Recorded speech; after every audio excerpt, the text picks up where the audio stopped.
Welcome to Nasdaq Trade Talks. I'm Jill Malandrino, Global Markets Reporter at Nasdaq. Joining me is Tony Zhang, Chief Strategist at Options Play, to discuss if downside volatility has been contained and option strategies to trade the trends. Tony, welcome back to Trade Talks. Thank you so much for having me back. All right, let's review a few areas of the market, starting with QQQ, which of course tracks the Nasdaq 100, followed by the SPY. Yeah, so I actually want to take a look at the Nasdaq 100 index, which for the most part has managed to contain the downside movement by getting back above the 11,000 level. Right now, we are testing a very big line in the sand, which is that 11,500 level of the NDX, which is currently literally testing as we're speaking that 11,500 level. If it can get back above that level, that would put the QQQ or the Nasdaq 100 back into a long-term bullish trend. So this is a very pivotal moment. If it cannot crack that 11,500 level this week and continues to trade lower from that, that's where we remain in more of a neutral state in the current markets.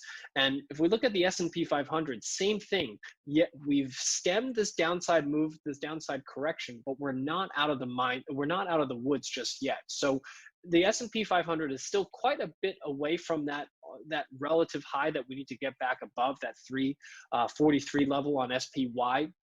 So the Nasdaq 100 looking a little stronger, and if the Nasdaq 100 can push back above that 11,500 level, we're likely to see S&P 500 over the next week contend with that 343 level to the upside and potentially resume that long-term bullish trend. But we're not out of the woods yet, so we want to make sure that we keep an eye out on this because right now markets are much more neutral. There are a lot of concerns as to whether there's going to be further downside volatility, so I think we'll find out here in the next few days. What about high yield? High yield is actually, the fixed income markets is one of the places that we look at outside of equities to give us a clue as far as how traders are positioning in terms of whether they're looking at being on a risk on or risk off type environment. And HYG, if you look at high yield, was very, very quiet during the correction that we had here about 4 weeks ago. But quietly, HYG started to see some significant outflows last week, broke down below that $84 level here last week. But over the past couple of days have really recovered, and we're just testing that $84 level again as we speak right now. So if we can see HYG reclaim that $84 level and get back above it, that certainly puts the market much more in a risk-on environment and supports the bullish views from the equity markets that we're currently seeing. Let's discuss volatility. It's elevated, and there's the expectation that it will remain elevated to and through the election. What do you see there? Yeah, so right now we actually see volatility, as you said, very elevated, but fairly stable, especially with equity markets currently in this fairly neutral state. What you have is an environment that's actually surprisingly good for options traders to generate premium. Whether you are a new options trader and selling cover calls on stocks that you own, whether you're selling credit spreads, or you are an experienced options trading selling iron condors, this is an environment to collect premium. Whether you use that premium later on to potentially buy put options to hedge your portfolio against downside correction. There's lots of things that you could do with that, but overall, right now the environment is best for selling premium for options traders.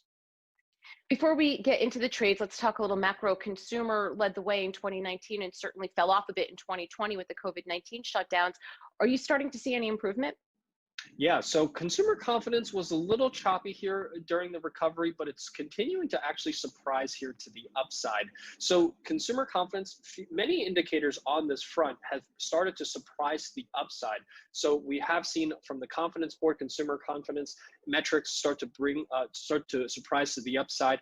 But as Joe Biden said yesterday during the debate, there is this kind of bifurcation in this recovery, and we're seeing this not only across income groups, but also across age groups. So we do see a different type of confidence depending on the age group right now. So older households right now feeling a little bit more confident about the recovery, the younger age groups not as confident.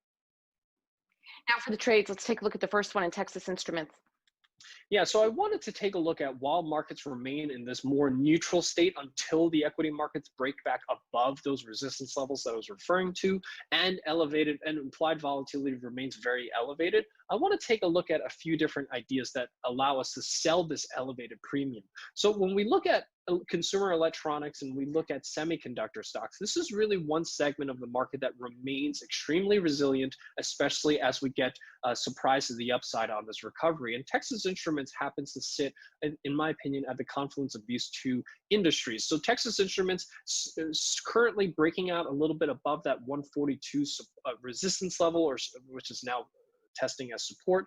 And what you can do is you can go out to the November expiration past the election, and go out and sell some premium here. You can sell the 140, 130 put options here on Texas Instruments going out to November and collect about $3.80 on this $10 wide credit spread. That's already a few dollars out of the money. So when you're able to collect 38% of the width on a credit spread like this, that's quite a bit out of the money. These are the types of trades that you can find with these elevated implied volatilities. The break-even price here is only 136, which gives you a fair amount of downside protection here on Texas Instruments. So as long as these stocks remain resilient or start to trade a little higher, you'll keep the premium and you have quite a bit of buffer here to the downside. So the elevated premium really providing you an edge here when you're selling premium in names like Texas Instruments. The last one with American Express, but a bearish position this time, not too surprising considering, corporate travel is largely halted. Yeah, so I want to take a look at American Express because, as I was showing you before, in consumer confidence, actually, when we look at consumer spending, the higher income brackets are actually the brackets that are actually reducing their spend, especially also if you look at corporate travel, that has not picked up at all. Leisurely travel is upticking slowly, but corporate travel is not moving at all.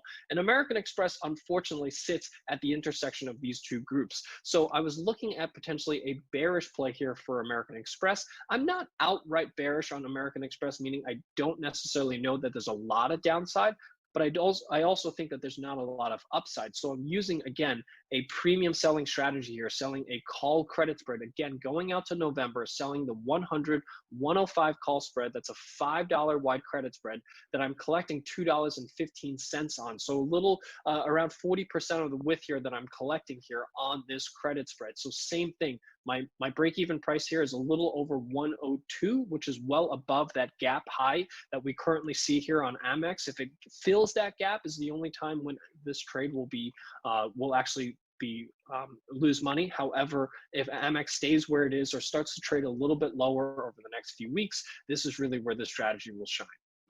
All right, and finally, how can Trade Talks viewers get in touch with you? Yeah, so you can sign up for a free trial for the platform that I just showed you that we use to find these trades and analyze these trades. It's a free 30-day trial, and you can access it at trade.optionsplay.com/tradetalks. It'll give you access to the full platform, daily trade ideas like the ones that I just showed you here, as well as access to an options education course to help you jumpstart your options education. All right, Tony, great stuff. Thanks for joining us on Trade Talks. Thank you so much for having me. And thanks for joining me. I'm Jill Malandrino, Global Markets Reporter at Nasdaq.